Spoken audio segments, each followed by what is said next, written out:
Good morning, everybody. So today in Winter Palace, we're going to be looking at measures 41 through 56. This is the same section as we were talking about yesterday as far as the tempo and all the time changes.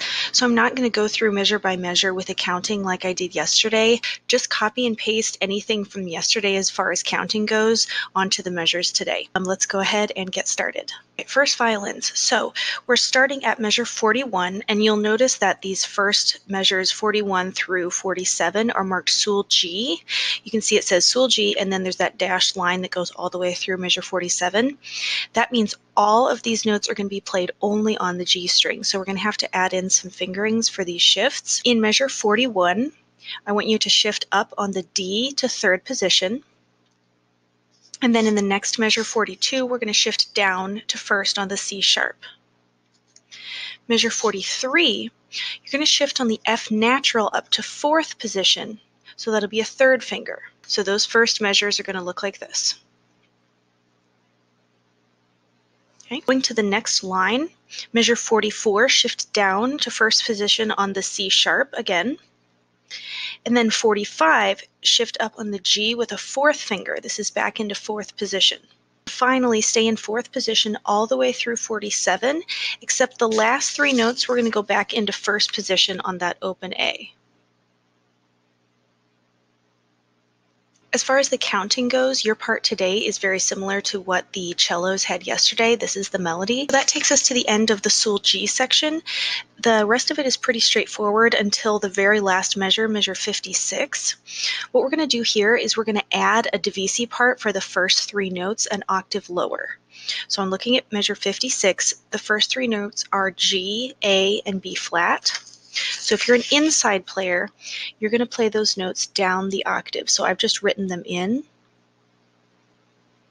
And if you're an outside player, as you'll notice, my plan is basically just to jump up to that second finger on the G from first position. Now, is that the best idea? I'm not sure. I tried it a few different ways and that's what worked for me. But if you find something different that works better, definitely go for it. But just make sure that you get to a second finger on that G. So it's going to be 2, 3, 4, 3 there at the end. And then if you're on the inside, you're going to play in first position G, A.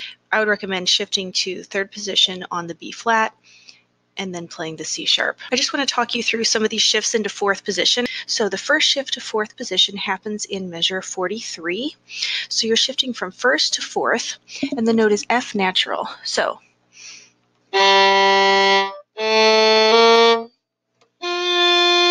that's where your third finger is going to land. So as usual, you need to think about the finger that you're shifting on, which in this case would be a second finger, because that's what you're leaving. You're playing a B flat. You need to think about where that second finger is going. So if your third finger is playing a F, your second finger is going to E right behind it. So that interval sounds like this.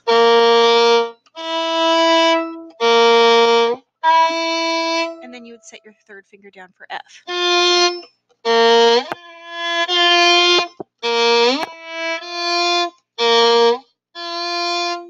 Okay? It sounds like Maria from West Side Story, right? Maria. Anyway, so that's how you can practice that shift. The next shift to fourth position happens in measure 45, and this time you're going to a fourth finger G. So it's the same exact shift as far as where your second finger is going, but then you're putting your fourth finger down for G.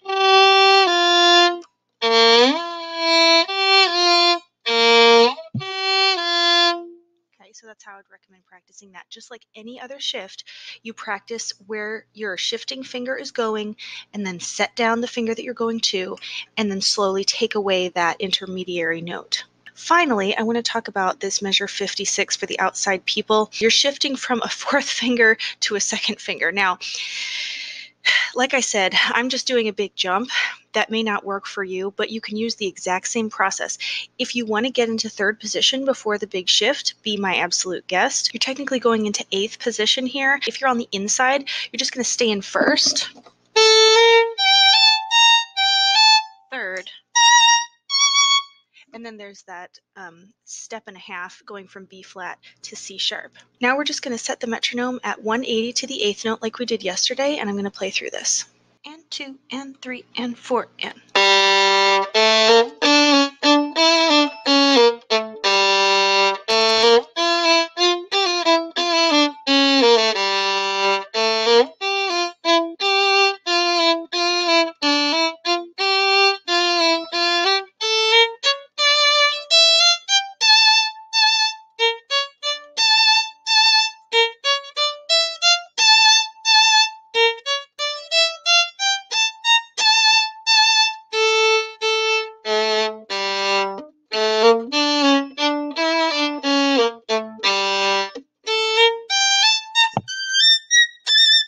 And just make sure when you get to those quarter notes that you're using nice big long bows with accents.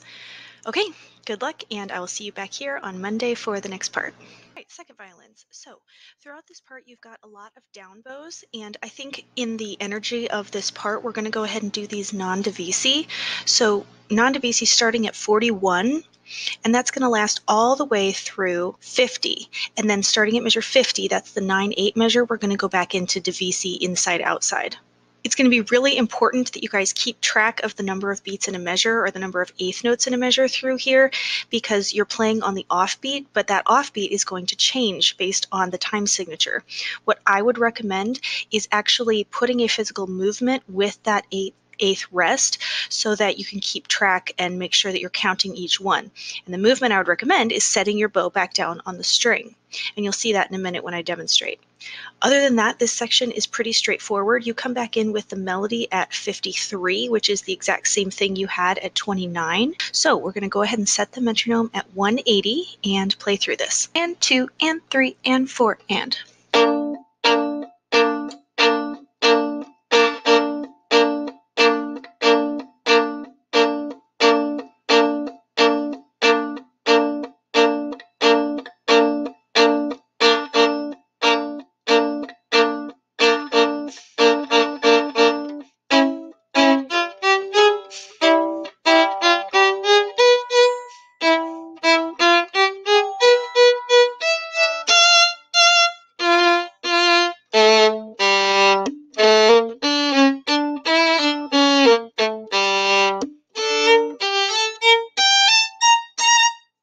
Be careful about those bowings. I almost got tripped up there in measure 51. If you have to slow it down, go for it.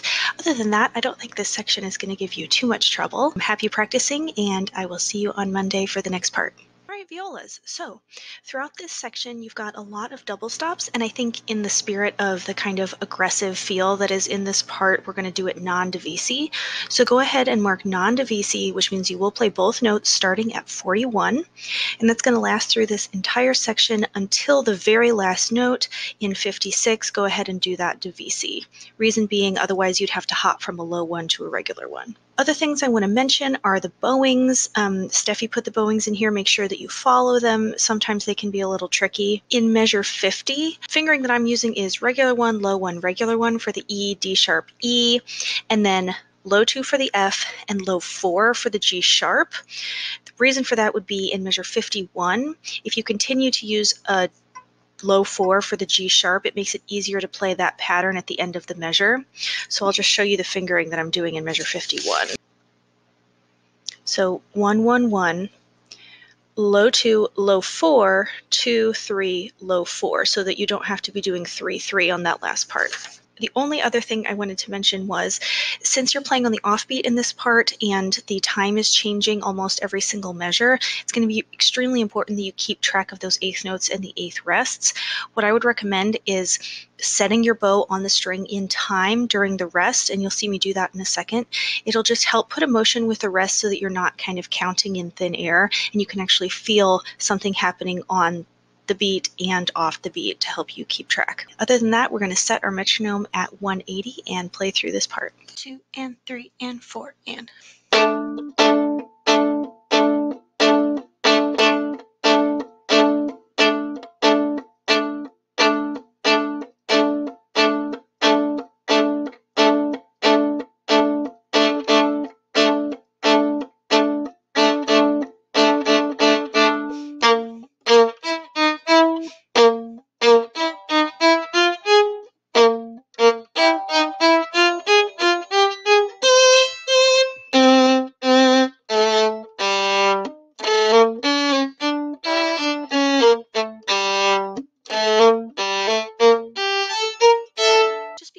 about the bowing, I found measure 50 to be a little tricky, 50 and 51. You guys get the melody in measure 53, so this is the same thing that the cellos had yesterday and the second violins, and then you and the first violins get it today. All right, that's it, and I will see you on Monday for the next part.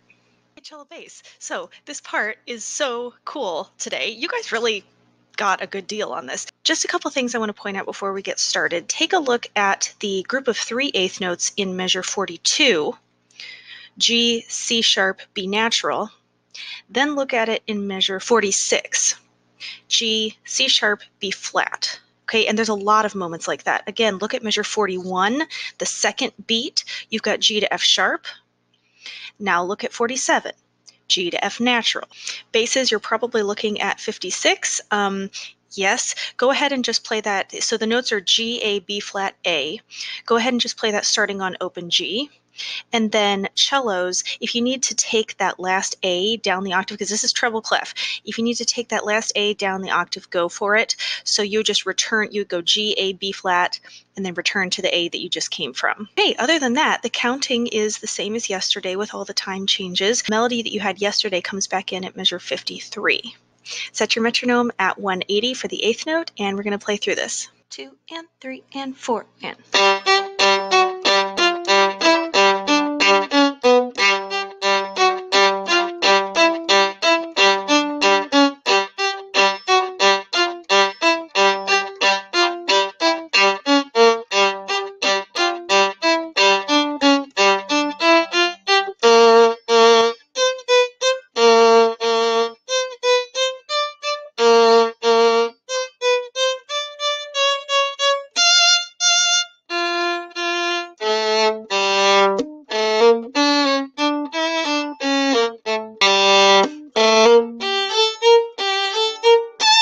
That's it.